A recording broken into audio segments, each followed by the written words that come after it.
Très souvent, quand on arrive en tant que femme, c'est tiens, voilà de la chair fraîche. Et ça, c'est vrai qu'en tant que femme, il faut faire attention. Il faut faire attention à sa ligne de conduite, il faut faire attention un peu à ses fréquentations. Il faut se préserver de tout ça. Et je pense que c'est ça le plus gros combat que j'ai mené. Je voulais absolument être au même niveau que mes camarades masculins. Je voulais faire autant de traction, je voulais courir aussi vite, je voulais faire des meilleurs temps à la piscine que mon chef de section. Je me suis toujours dit, je vais faire plus et je vais essayer de faire comme les mecs.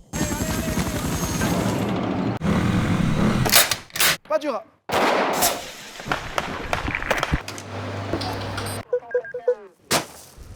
Quartier libre. Dans ce quartier libre, on parle de la place des femmes dans l'armée. Pour ça, j'ai invité l'adjudant Eugénie, elle est moniteur commando, elle est spécialiste du combat au corps à corps, et l'idée avec elle, c'est de mettre les pieds dans le plat. L'armée est-elle un métier d'homme? Est-ce que les femmes ont leur place dans notre institution? Adjudant, bonjour.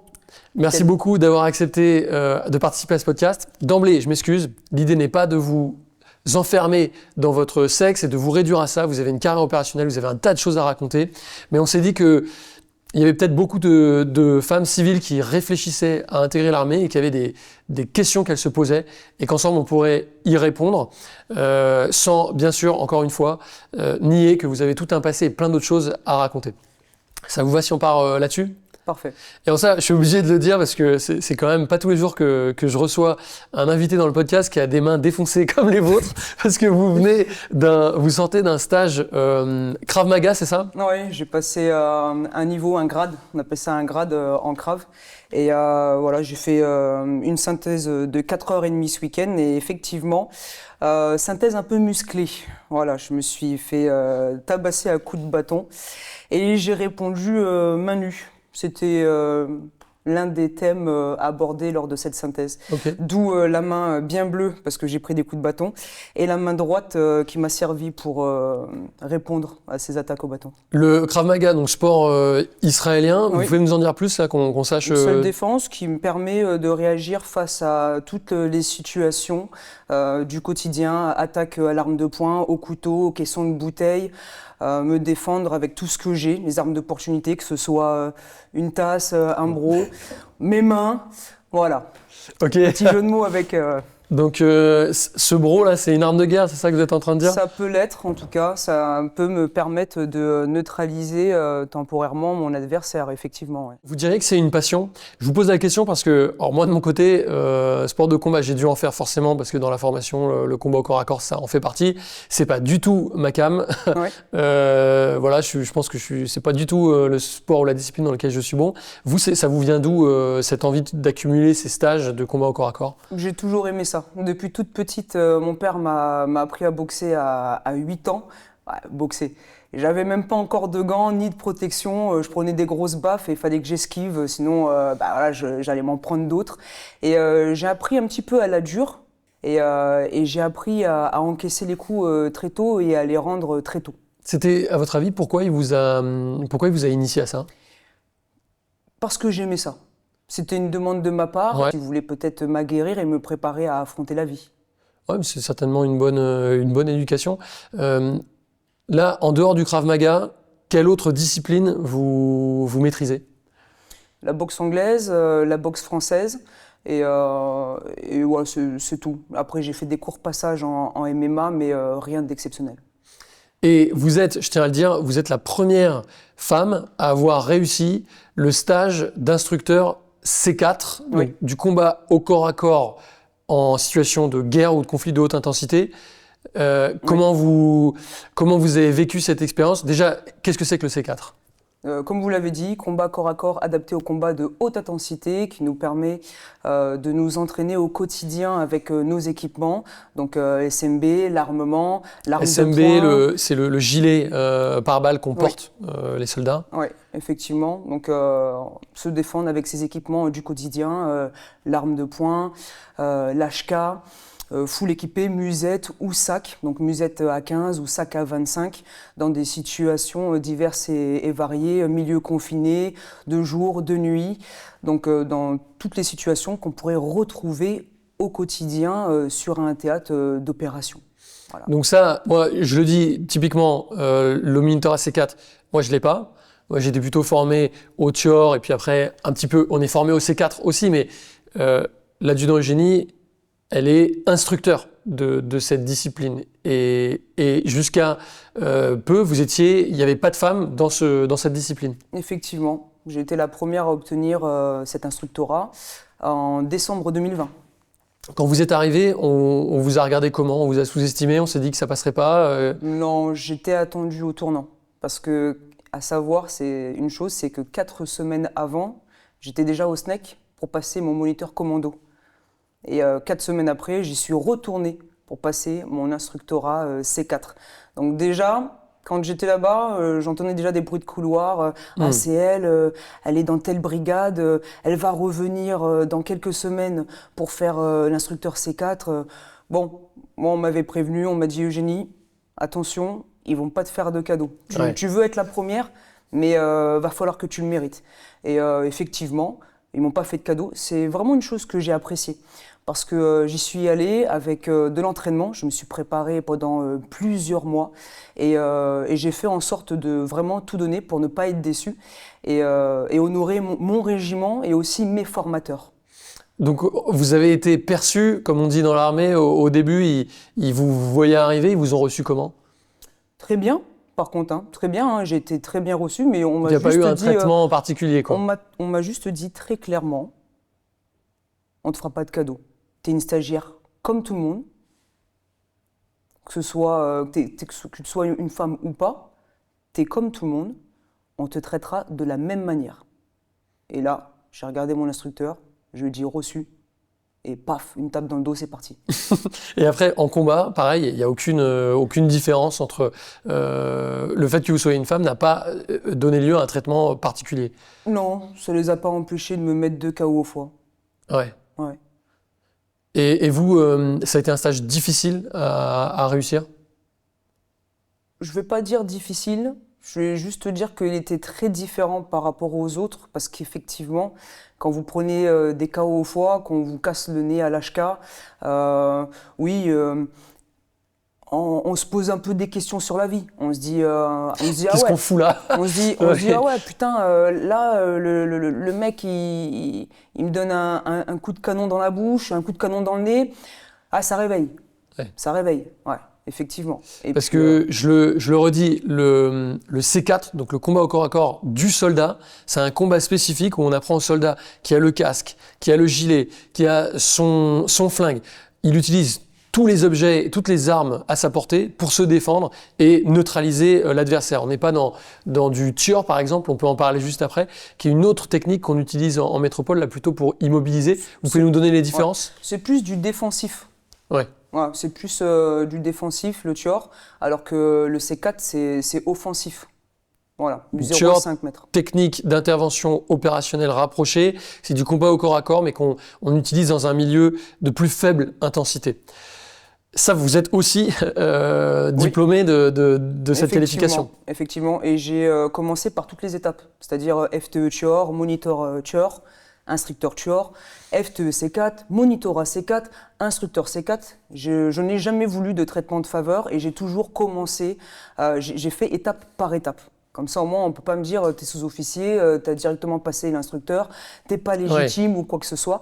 Non, je me suis fait la main. J'ai commencé par le début, le niveau initial, la formation technique élémentaire, et après le monitorat, etc., pour acquérir de l'expérience et être, je l'espère, une très bonne instructrice. Alors, vous n'êtes pas seulement spécialisé dans le combat au corps à corps. Là, vous l'avez dit tout à l'heure, vous avez passé le monitorat commando. Oui. Le mot SNEC a été prononcé. Donc SNEC, c'est le Centre national d'entraînement commando qui est à Montlouis, par lequel passent beaucoup d'officiers, sous-officiers et militaires du rang qui veulent être aguerris et formés aux techniques d'instructorat commando.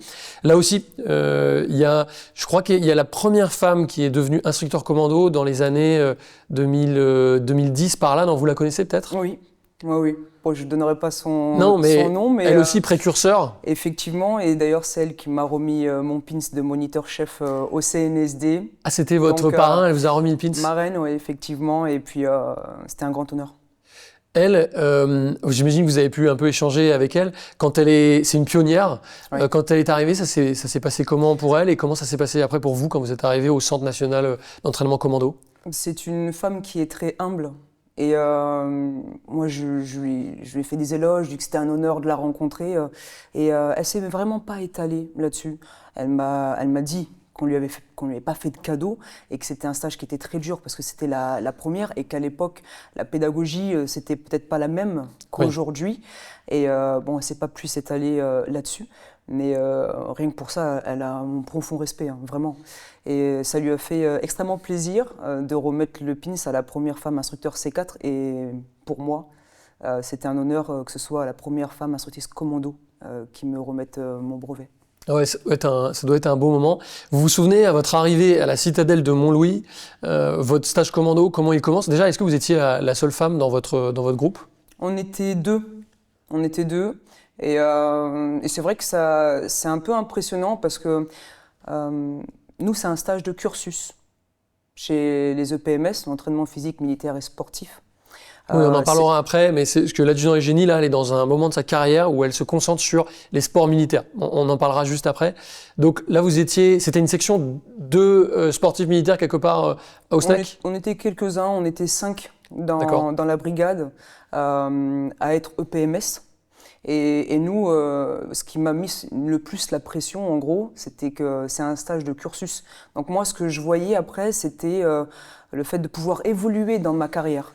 Mais j'ai pas eu d'appréhension particulière par rapport au stage en lui-même, à la difficulté de ce stage. Au contraire, c'était plus les enjeux après qui m'ont mis la pression, le fait de pouvoir accéder après au cadre sup, etc., etc. Alors juste, est-ce que vous pouvez nous dire ce qui se passe dans ce stage commando à Montlouis? Oui. On passe du lundi au jeudi soir, toutes nos nuits sur le terrain. On fait du combat, on fait des missions combat la nuit. On fait des pistes d'aguerrissement, des pistes d'audace le jour, de manière individuelle. Ça, c'est quoi les pistes d'audace? Généralement, c'est des câbles en acier qui sont tendus à 30 mètres de haut et on fait les zigotos là, sur ces câbles. Pourquoi? Pour tester l'appréhension, la peur, l'engagement. C'est ça. Exactement. Lesté, non lesté, de manière individuelle ou de manière collective, de nuit, de jour. Et après, on apprend les techniques de maquisard, les techniques commando, les prises de contact partisans, comment survivre en forêt, tous ces éléments-là. Et tout ce qui est en relation aussi avec le franchissement, l'école de nœuds, la pose de rappel, etc., etc. Ça aussi, on est le check des EPI, donc on est formé aussi par rapport à ça. Bon, et il y a aussi une partie qui est vraiment aguerrissement, c'est-à-dire on mange peu, on dort pas, on n'est jamais en confort, on dort dans la forêt, si on dort de manière dégradée. Encore une fois, je pense qu'il y a plein de jeunes femmes qui nous écoutent, qui peut-être se posent la question de rentrer dans l'armée. Des choses comme ça, vous, est-ce que ça vous faisait peur avant d'entrer dans l'armée et comment vous les avez vécues? Moi, j'ai pas eu peur. Un jour, on a dormi dans une buse et il y avait des rats qui nous ont réveillés. On sentait la pisse, la merde de rats. Il pleuvait des cordes, on n'avait pas le choix, il fallait bien qu'on s'abrite. Donc c'est pas le genre de truc qui me fait peur. J'ai même, lors de mon premier stage moniteur co, tenu 3 semaines avec 2 panaris infectieux aux 2 gros orteils et je suis passé à ça de l'amputation de mes orteils. Donc je suis quelqu'un qui est très dur au mal, très solide et c'est pas le genre de truc qui me fait peur. Marcher dans la forêt pendant des heures, avoir mal aux pieds, porter mon sac. Je pense que j'ai un mental à toute épreuve. Ça, c'est vraiment pas quelque chose qui m'a posé problème lors de ce stage. Et les panaris, c'est parce que vous ne vouliez pas lever la main et dire j'ai mal quelque part ou je dois aller à l'infirmerie? J'ai pas voulu consulter, j'ai repoussé les limites de mon corps, ça a failli me coûter très cher. J'aurais pu ne plus être monitrice de sport parce qu'avec 2 orteils en moins, vous comprenez qu'être moniteur EPMS sans orteils, ça aurait pu être compliqué. Mais voilà, j'ai repoussé les limites de mon corps, j'avais mon cœur qui battait dans mes orteils. Mais je me suis dit non, je peux pas lâcher pour mon régiment, pour moi, pour ma famille. Et d'ailleurs, c'est ma famille qui m'a poussé à aller consulter parce que sinon, je pense que je l'aurais pas fait.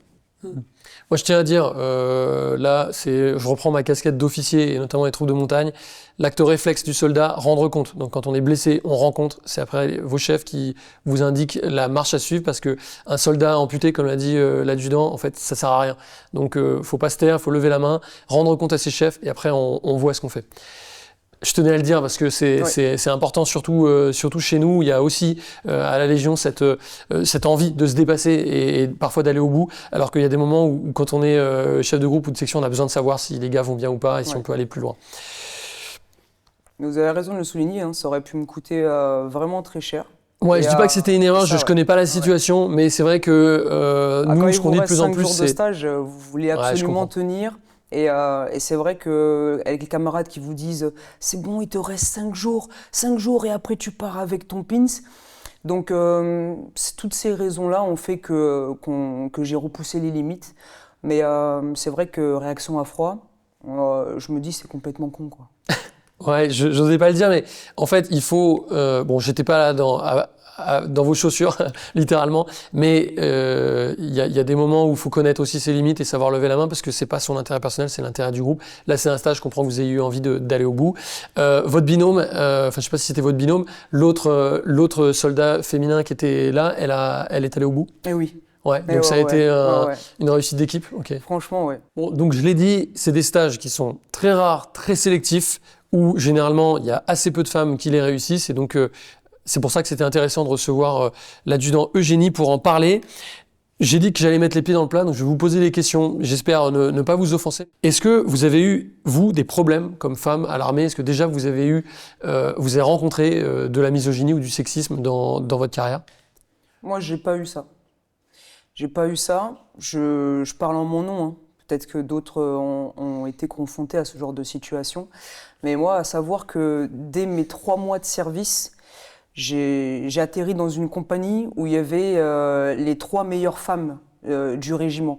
Elles faisaient 3100 au Cooper, elles montaient 3-4 cordes brasseules, elles faisaient plus de 15 tractions, mais strictes. Et je me suis dit, mais en fait, elles s'entraînent comme des bonhommes. Et on m'a dit non, elles s'entraînent comme des soldats. Et je me suis dit, je vais faire la même chose. Je me suis dit, il faut que je fasse comme ça. Et quand j'ai commencé à m'entraîner, et que les gens ils ont vu que je faisais plein de tractions, que je courais bien, etc., je peux vous assurer d'une chose, on m'a jamais fait chier. Oui, ça je m'en doute, ouais. Voilà, on m'a jamais fait chier. Puis avec un diplôme de Krav Maga et de C4, je pense que ça aide aussi. J'étais pas encore titulaire de tout ça à l'époque, mais j'étais déjà une bagarreuse, ça c'est vrai. C'est-à-dire que quand vous parlez de sexisme, des mecs avec un comportement un peu misogyne, on m'a pas trop emmerdé par rapport à ça, mais dans mes débuts, très souvent, quand on arrive en tant que femme, c'est tiens, voilà de la chair fraîche. Ouais. Tiens, y a de la meuf qui arrive, donc c'est au premier qui arrivera à choper la meuf. Voilà, on va essayer de parler correctement quand même. Donc, et ça, c'est vrai qu'en tant que femme, quand on se sent un peu comme un morceau de viande, il faut faire attention. Il faut faire attention à sa ligne de conduite, il faut faire attention un peu à ses fréquentations, il faut faire attention à son comportement, à ses agissements au quotidien. Il faut se préserver de tout ça. Et je pense que c'est ça le plus gros combat que j'ai mené. C'est que vous devez faire vos preuves encore plus, peut-être qu'un soldat, un mec, quoi. C'est comme ça que vous l'avez ressenti? Me battre plus, pas forcément pour prouver aux autres, mais plus par rapport à moi-même. Parce que je voulais absolument être au même niveau que mes camarades masculins. Donc, je voulais faire autant de tractions, je voulais courir aussi vite, je voulais faire des meilleurs temps à la piscine que mon chef de section. Donc, c'était plus un combat personnel. Et je pense que dans la vie de tous les jours, il ne faut pas mener ces combats par rapport aux autres. Il faut mener ces combats par rapport à soi-même, faire les choses par rapport à soi et non par rapport aux autres. Et ça, j'ai essayé de le mettre en application du premier jour de service et je vais essayer de le faire jusqu'à mon dernier. Voilà, pour l'instant, je crois que vous y réussissez plutôt pas mal. Est-ce que vous avez... Donc vous dites vous essayez de faire autant de traction, autant de les mêmes épreuves que les gars. Pour ceux qui ne le savent pas, dans les armées, on a des barèmes différenciés dans les épreuves sportives. Donc il y a des barèmes pour les femmes et des barèmes pour les hommes. Là, je vous demande vraiment de manière cash votre avis là-dessus, qui sera que l'avis de l'adjudant Eugénie. Qu'est-ce que vous en pensez?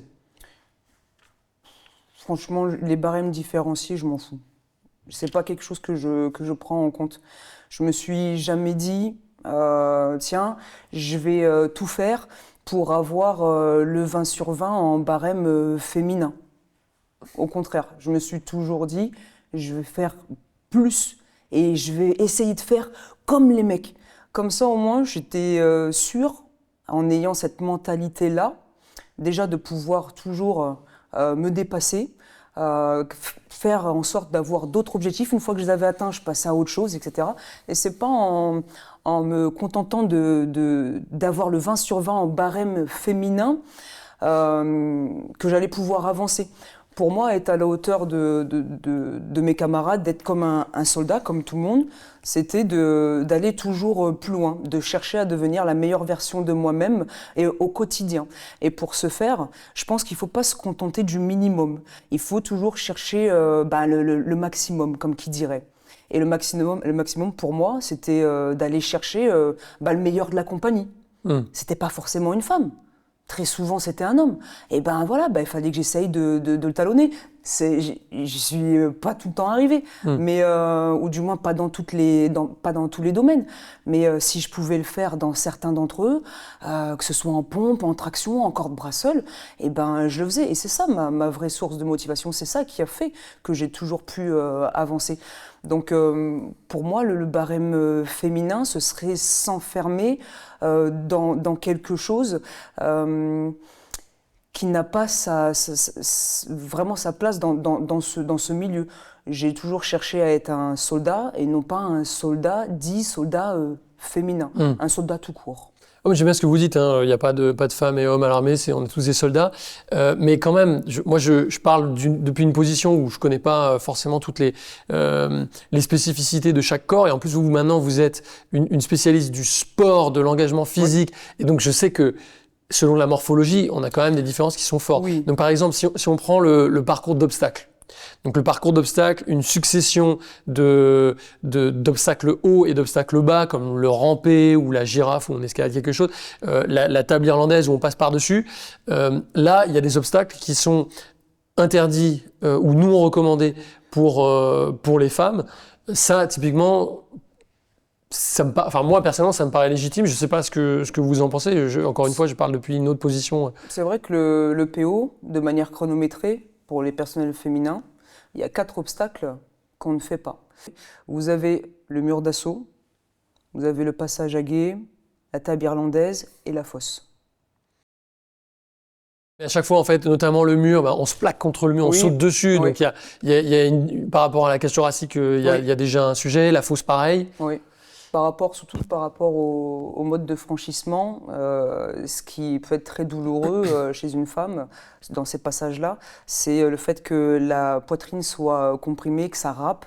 Donc ça peut engendrer peut-être des pathologies par la suite ou des hématomes, des blessures. Donc à savoir que le point faible d'une femme, c'est la poitrine, tout comme pour un homme, c'est le triangle génital. Chacun à son point faible. Et donc effectivement, la poitrine, chez une femme, c'est très douloureux. On sent que là, c'est l'experte en combat au corps à corps qui parle, parce que j'imagine que ces faiblesses, c'est vrai qu'au C4, on dit c'est les premières choses à viser si on veut immobiliser l'adversaire. Quand vous êtes engagé en 2008 comme soldat, 2009 comme soldat, à ce moment-là, c'était quoi? C'était un rêve de gosse. Qu'est-ce qui vous a poussé à passer le cap? Alors ça, sortez les mouchoirs. Ouais. À l'âge de 8 ans, quand j'ai réalisé ma communion, quand j'ai effectué ma communion, ma grand-mère m'a dit « Ok, maintenant tu es dans l'âge de raison, il va falloir que tu choisisses. Je te donne 4 choix. Tu feras soit la police, tu seras soit gendarme, pompier ou militaire. » Donc bon, dans ma tête, je me suis dit, ok, bon, je vais réfléchir. Quelques jours après, le piton de la fournaise entre en éruption. Et qu'est-ce que je vois? Je vois des militaires qui assurent le périmètre de sécurité parce qu'il y avait des nappes de gaz de partout. Et en rentrant dans le bus, j'ai vu une femme. Elle était caporale. Et puis elle était impressionnante. Elle était charismatique.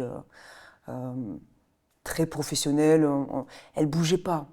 Et je me suis dit, ah oui, j'ai tapé comme ça dans l'épaule de mon cousin et je lui ai dit, regarde, je dis, c'est ça que je veux faire. Je veux faire militaire. Et quand le bus est parti, j'ai fait mon premier salut militaire et j'étais toute fière, quoi. Et je pense que ça m'a fait le déclic. Le fait de la voir, je sais pas, elle m'a inspiré quelque chose. Je me suis dit, ah oui, franchement, c'est vraiment ça. Et de là, vraiment de ça est venue une vocation. De juste la communion, la grand-mère qui me dit tu fais un choix entre ces 4 possibilités, plus cette femme au piton de la fournaise qui était là. Tout ça, boum. Donc vous avez jamais eu une vocation. Vous avez jamais eu ni vos parents, ni par exemple votre grand-mère qui vous dit non mais l'armée c'est pas fait pour les femmes, faut que tu choisisses autre chose. Mon père était major dans les CRS et lui, voilà, il me dit de toute façon tu fais le choix que tu veux. Si tu veux pas faire l'armée, pense à la police. Bon après lui il était bienveillant. Je pense qu'il aurait aimé que je sois dans la police. Je pense qu'il aurait aimé, mais je suis resté vraiment fixée sur l'armée et j'ai dit à mon père non, je ferai pas la police. J'irai à l'armée. Et à ce moment-là, vous aviez aucun doute à nouveau sur votre sexe et le fait qu'il y ait une place pour vous dans les armées, ça faisait pas de doute pour vous? Non. Après, j'aurais voulu faire autre chose qu'auxiliaire sanitaire, je pense. On va y revenir juste après. Pas de doute pour vous, vous rentrez dans l'armée sans sereine et vous saviez que vous avez votre place là-bas. Je tiens à le dire parce que je pense qu'il y a à nouveau, on en voit beaucoup dans les centres de recrutement, peut-être que vous pouvez nous en parler, pas mal de filles qui se disent « Ah, mais est-ce que c'est fait pour moi ?» et tout. Donc, je souhaitais que ce message soit envoyé. Oui. Alors, vous commencez l'armée dans une filière particulière qui est Alors, je me trompe peut-être. Vous commencez l'armée comme auxiliaire sanitaire. Oui, effectivement, ouais. À l'époque, ça s'appelait secouriste au combat. Ouais. Donc, j'ai été affecté au régiment médical. C'est dans l'Ain, à la Valbonne. Et là, vous apprenez tous les gestes de premier secours au combat. Oui, effectivement, oui.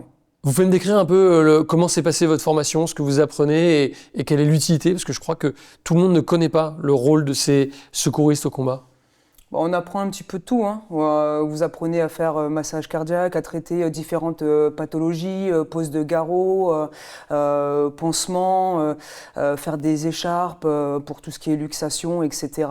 Donc voilà, on apprend à traiter des différentes pathologies qu'on peut rencontrer sur les théâtres d'opérations extérieures. Et en même temps, c'est de la médecine dégradée, parce que c'est dans les conditions sur le terrain, et d'urgence, parce qu'il faut arrêter une hémorragie, tout de suite réparer un gars. Et d'ailleurs, vous avez fait ça en mission, parce que vous êtes parti en Afghanistan, c'était en quelle année? En 2013. En 2013.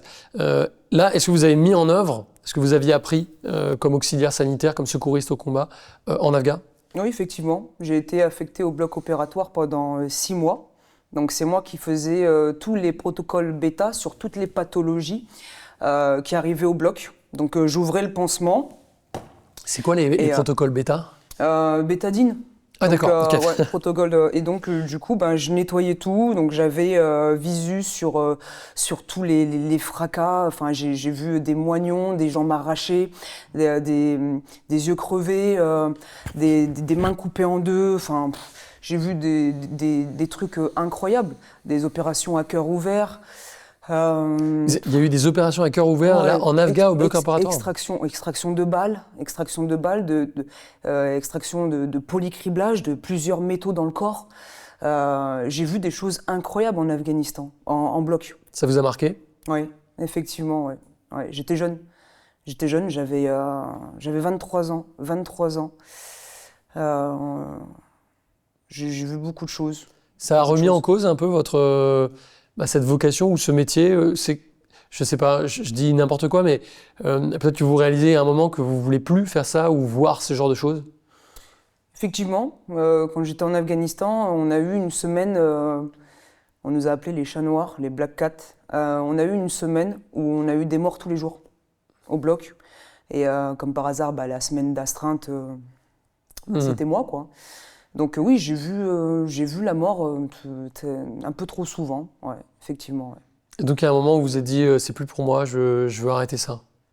Pendant le mandat, je me suis dit, j'aimerais bien changer de spé. Et moi, la seule chose qui me fait vivre, c'est le sport. Donc effectivement, j'ai émis le souhait auprès de mes chefs de faire un changement de spécialité. Ça n'a pas été quelque chose de facile, parce que quand vous êtes un bon élément, Ouais. on veut vous On garder veut pas vous perdre. absolument, on ne veut pas vous perdre. Surtout une spécialité Mais, aussi rare, encore une fois, auxiliaire sanitaire, oui, c'est pas tout le monde qui fait ce genre de stage. Ça demande des qualifications élevées, c'est une formation longue. oui, et puis c'est surtout qu'il faut avoir le mental. Il y en a, on va pas dire, comment dire, c'est pas une spécialité qui est difficile d'accès. Mais par contre, c'est une spécialité qui demande d'être solide mentalement, parce qu'il faut vivre tous les jours avec ce que vous avez vu. Hmm. Moi, je me suis jamais évanouie, mais c'est vrai qu'il y a des choses horribles que vous voyez au bloc opératoire. Comme quoi? Je pense que ce qui m'a le plus marqué, c'est quand j'ai ouvert le pansement d'un Afghan qui avait la jambe arrachée et que j'ai vu plein d'éclats d'os partout et de la chair cramée. Enfin, après, ces odeurs aussi, vous les retenez aussi. C'est quelque chose qui vous marque. Quand vous rentrez dans votre chambre pour aller à la douche, vous sentez. Vous sentez sur vous. Vous sentez sur vous, ouais. Ouais, ouais. Et là, ces images, elles vous ont poursuivi, vous en rêvez, c'est quelque chose qui vous a posé des problèmes au quotidien? Ça a été difficile les 6 prochains mois qui ont suivi. Hmm. Parce que quand vous avez un rythme très dense et que après vous retournez en métropole, eh ben, vous vous sentez un peu inutile. Vous vous demandez à quoi vous servez. Ouais. Parce que des fois, il peut se passer des semaines sans qu'on puisse pratiquer de massage sur des mannequins ou autre. Ouais. Et surtout, vous passez d'être humain après à des mannequins pour vous entraîner. Oui. Moi, ça Puis on m'avait monte fait la bizarre. garde, on reprend un rythme normal. Voilà. On se dit en Ouais. effet qu'on n'est plus dans le cœur de son métier ou de sa mission. C'est ça, c'est ça. Et moi, je pense que ça, c'est quelque chose que j'ai mal vécu. Je me sentais vraiment inutile. Et, et après, j'ai voulu faire une spé où je pouvais aider les gens, parce que je suis assez de nature altruiste. J'ai vraiment voulu faire une spé où je pouvais me sentir utile au quotidien et sans avoir à en pâtir. Parce que Hmm. quand vous avez... comment vous dire ça? De l'empathie. Voilà, quand vous êtes... Quand vous prenez trop sur vous. quand vous êtes un peu empathique, quand vous captez les émotions des gens, quand vous captez la souffrance des gens, je pense que c'est... Et après, faut vivre avec ça, en fait. Faut réussir à vivre avec tout ça. Moi, je suis quelqu'un qui a une mémoire visuelle et je peux vous dire qu'en Afghanistan, même si vous ne parlez pas le même langage, quand les gens vous regardent, quand les gens ont un regard avec de la souffrance, et ça vous transperce le cœur, jusqu'à dans l'âme, en fait. Ouais. Donc vous avez fait ces 6 mois en Afghan et vous vous êtes dit, je m'arrête là sur cette spécialité, c'était trop lourd à porter. Ouais, franchement, je pense que j'étais pas prête. Je pense que je ne pensais pas voir tout ce que j'ai vu là-bas. Hmm. La souffrance, les dégâts que peuvent engendrer la guerre sur des enfants. Moi, ce qui m'a marqué, c'est pendant cette semaine noire, cette semaine où on a vu la mort tous les jours, c'est d'avoir tenu des nourrissons 10 mois, 12 mois dans les bras, s'être battu pendant 8 heures au bloc pour que 3 heures après, il décède. Qu'est-ce qui leur était arrivé? Des infections, ouais, tout ça, c'est des infections qui sont allées dans le sang, qui sont propagées, qui ont engendré leur mort malgré les soins.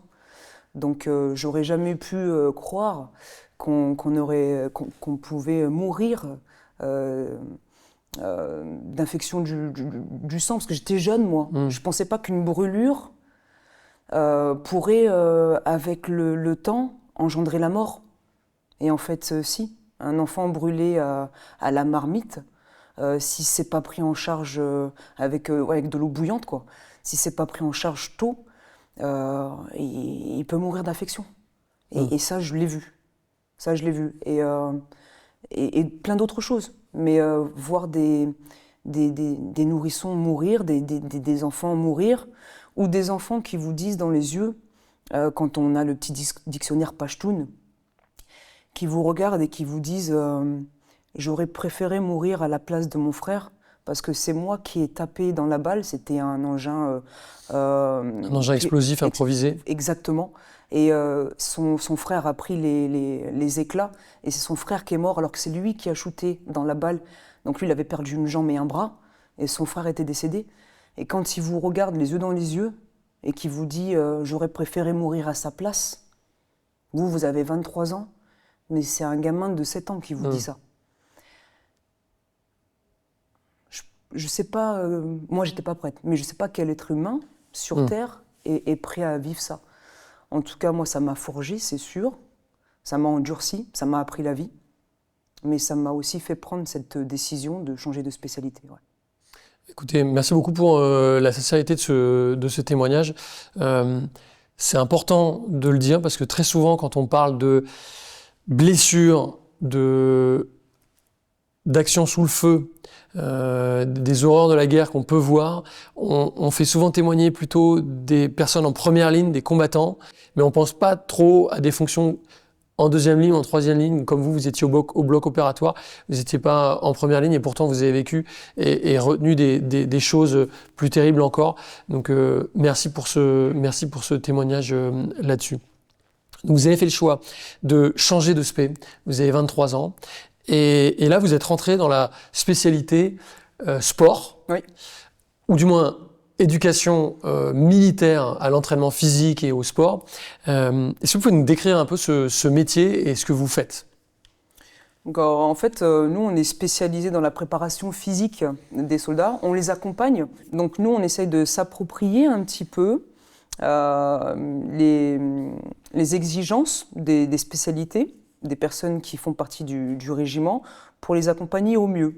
Un artilleur, ça va être port de charge, un fantassin, ça va être métier de locomotion, etc.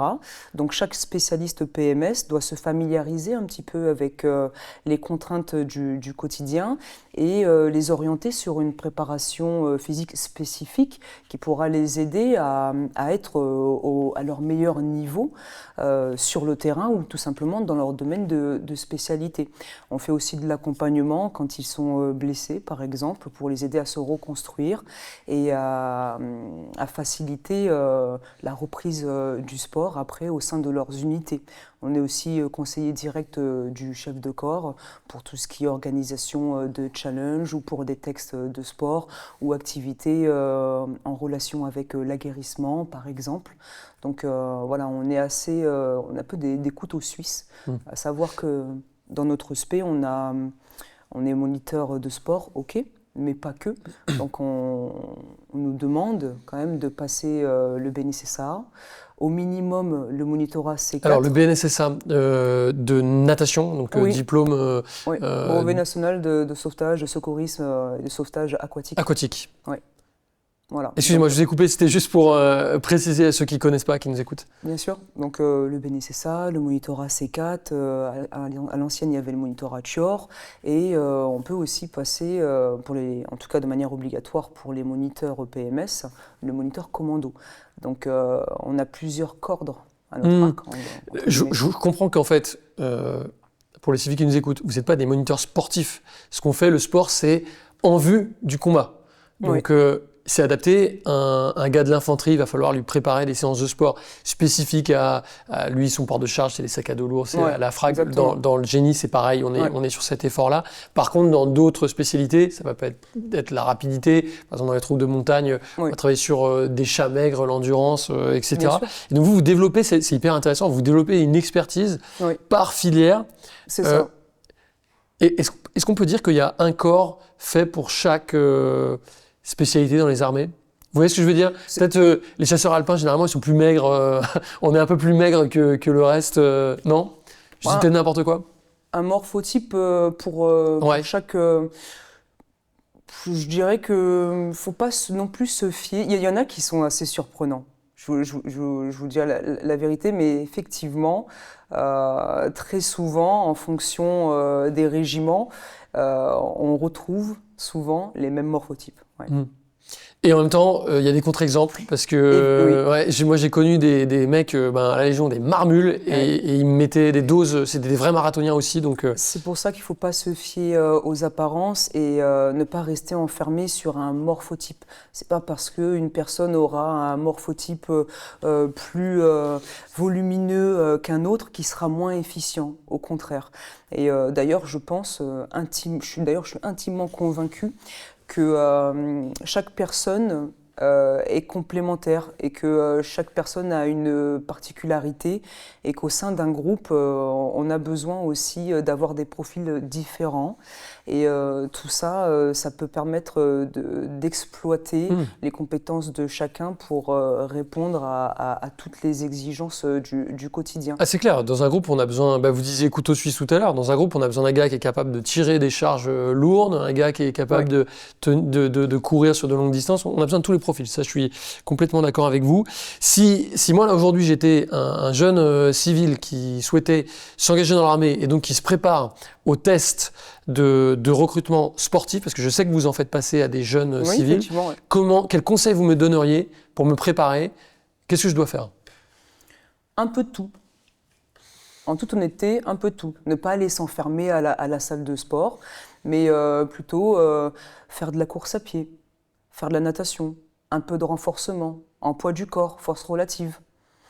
Je pense que le métier de militaire, il faut être polyvalent et ne pas s'enfermer dans un seul domaine. Donc nous, on recherche des gens qui peuvent courir une certaine distance sans s'arrêter, par exemple 8 ou 10 km, lestés, non lestés, capables de nager, de tenir un 100 mètres ou un 200 mètres sans s'arrêter, par exemple.